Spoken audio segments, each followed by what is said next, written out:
ایک دن میں اور زاہد صاحب آفس کینٹین پر بیٹھے چائے پی رہے تھے کہ میں نے ان کے ہمہ وقت کے بجھے بجھے سے رویے کی وجہ پوچھی۔ وہ کہنے لگے، مجھے آج مرے ہوئے 3 سال ہو گئے ہیں۔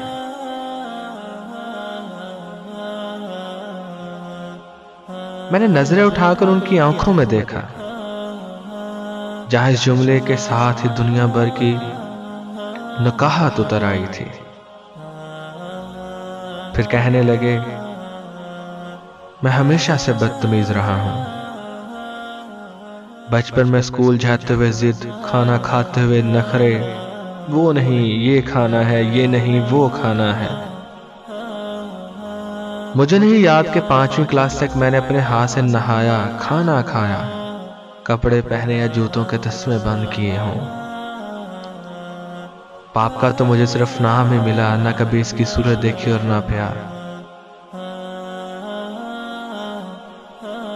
بھائی کا سہارا کیا ہوتا ہے اور بہن کی محبت کیا ہوتی ہے کچھ معلوم نہیں۔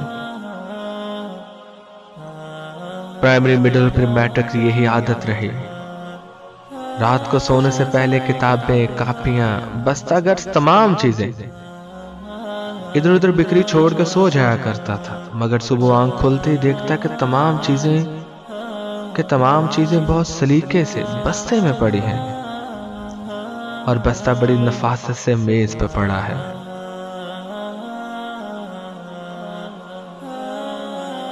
مجھے لاکھ بار کہا جاتا ہے کہ دودھ پی کر سونا، مگر میں نہیں پیتا تھا۔ لیکن جب صبح اٹھتا تو لب شیریں اور منہ کا ذائقہ بدلا ہوتا۔ پہلے تو پتہ نہیں چلتا تھا، مگر آہستہ آہستہ پتہ چل گیا کہ رات کو نیند میں دودھ پلا دیا جاتا ہے۔ رات کو کبھی آنکھ کھلتی تو دیکھتا کہ بارش ہو رہی ہے اور مجھ پہ کمبل ڈال دیا گیا ہے کہ سردی نہ لگے۔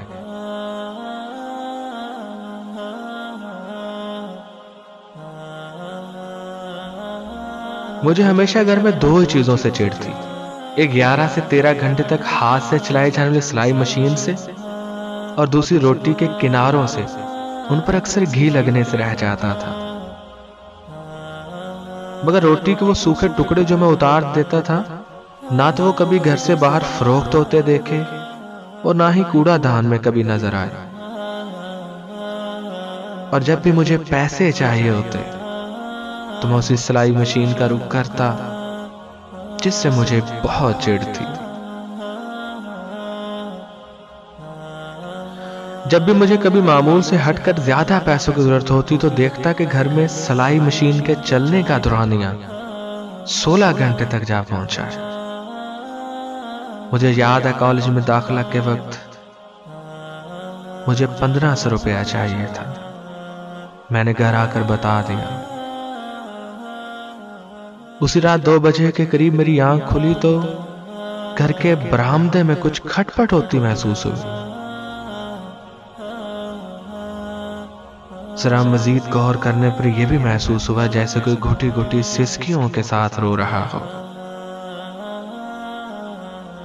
چپکے سے برآمدے میں جا کر دیکھا تو موٹے شیشے کا چشمہ لگائے میری ماں جانے کب سے مشین میں دھاگا ڈالنے کی مسلسل کوشش کر رہی تھی، اور ساتھ ساتھ آنسو بھی گر رہے ہیں۔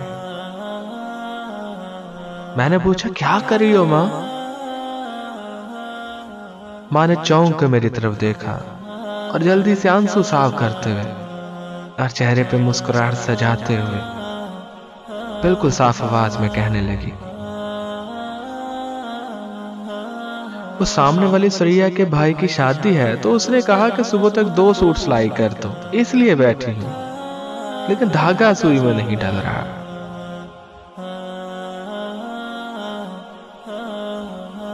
اس دن مجھے ماں کی حالت اور آنسو دیکھ کر احساس ہوا کہ مجھے کوئی چھوٹا موٹا کام کرنا چاہیے۔